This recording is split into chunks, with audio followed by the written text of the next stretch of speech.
Despite what Futurama once said, being technically correct is not always the best kind of correct. Or to be more specific to the ideas behind this video I'm making, having a valid argument is not always the same thing as having a sound argument. And nowhere is this more apparent than when people cite the dictionary definition of feminism in an argument. For example, here is a clip of the YouTuber Aaron Ra, where he cites the dictionary definition of feminism in his argument to prove that, by definition, non-feminists are sexists. To feminism. That word has cultural stigmas poisoning it every bit as much as atheists, and nobody should understand that better than atheists.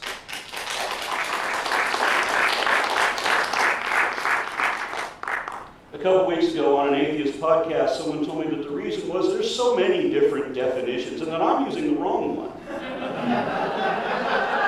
That just because you're not a feminist doesn't mean that you're a sexist. My friend D.P.R. Jones jumped on that comment, like the lawyer that he is, and pulled up a half a dozen different dictionaries, all of which gave the exact same one and only definition that I use. A feminist is one who advocates equal rights and treatment for women. That's it. That's the only definition there is or ever was. Although there is a colloquialism that feminism is the radical idea that women are people too.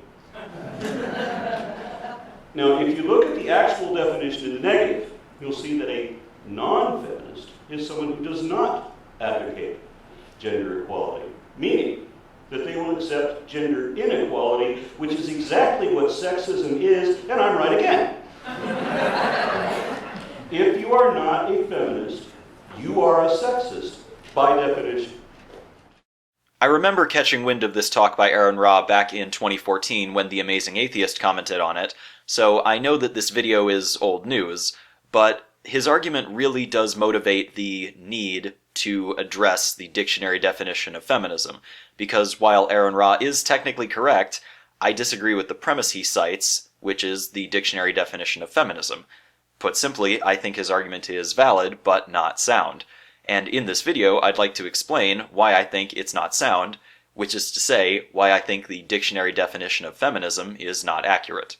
My position on definitions and how we should define words for talking about groups of people is that the definition of a group of people should accurately distinguish between the people who are welcome in those groups, and by that token who are in those groups, and those people who are not welcome in those groups, and by that token are not in those groups. Honestly, I would say that's almost tautologically true. I think that's what it means to try and define a group of people. Furthermore, I think people like Aaron Ra would actually agree with me were the following scenario to arise. Imagine that I took Aaron Ra's definition of feminism at face value and I said, yes, I am a feminist, and I joined his group and I weighed in on all of these discussions. Very quickly, he would start to see that I really don't fit into his feminist group. The people there really wouldn't be fond of my opinion that we don't live in a rape culture, or that patriarchy is not the cause of a wide range of social ills, or that discrimination is not a significant contributor to the wage gap.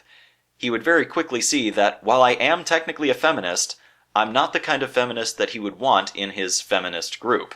I'm not the kind of person he would want to have using the label feminist. So what does this tell us about the dictionary definition of feminism? Well, quite simply, I would say that it tells us that the dictionary definition of feminism does not accurately differentiate feminists from non-feminists in the real world. There are plenty of people like me who are technically feminists, but who are not welcome in feminist circles for reasons other than those given by the definition of feminism. Hence, I conclude that the dictionary definition of feminism is wrong. Here's an analogy to help explain this problem, although it's an analogy that I really shouldn't have to explain to someone like Aaron Ra. Imagine if the dictionary definition of Christianity was the belief that forgiveness, charity, and understanding are virtuous things to strive for in one's life.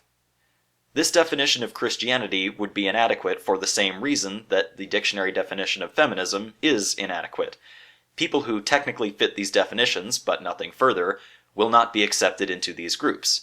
Clearly, there needs to be something added to these definitions to more accurately categorize the people who are in these groups.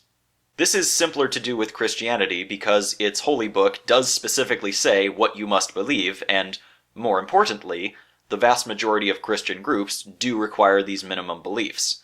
To be a Christian, you must believe, at minimum, that Jesus died to save your soul from sin, and by accepting his sacrifice, you can go to heaven and be with God after you die. That is arguably the minimum belief set you must hold in order to call yourself a Christian, which is to say, in order to be accepted into Christian groups as a Christian. With feminism, there is no one canonical text, but I would venture to say that to be a feminist, you must believe, at minimum, that we live in a patriarchy which is set up by men for men, causing many social injustices, and that we also live in a rape culture which normalizes rape and other forms of sexual violence against women. I say this because by not believing these things, I am not welcome in feminist groups, at least not as a feminist. Hence, being a feminist is more than just desiring equality, in the same way that being a Christian is much more than just loving your neighbor. Now, there is one thing that I could imagine Aaron Ra or someone like him saying to me in an attempt to undermine what I've said in this video, but it would be a pretty impotent counter-argument. I do want to bring it up though, because I can see it happening. He could say, "No, MacLeod, despite what you've claimed, you are not an advocate of gender equality because you don't even believe the things I've listed are examples of inequality. How can you advocate for something that you think we already have?" The problem with this counterpoint is that it doesn't actually address the issue at hand. The issue is whether or not I prefer a gender-equal society, to use Aaron Ra's words, not whether or not I think we already have a gender-equal society in some particular area. I mean, using the same reasoning, I could easily turn around and say, "Oh yeah? Well, if you don't believe that men are being abducted by the US government and forced to work in slavery in the White House basement, then how can you claim to care for the well-being of men when you don't even believe that this is a real issue? You're such a sexist." So like I said at the beginning of this video, I think Aaron Ra's argument is based on a false premise, which is the current dictionary definition of feminism. Dictionaries are not prescriptive and binding, they are simply a record of how people use words in the real world. And while the dictionary definition of feminism as it currently exists sounds accurate from the armchair, it falls short when you actually get up and start talking to real feminists.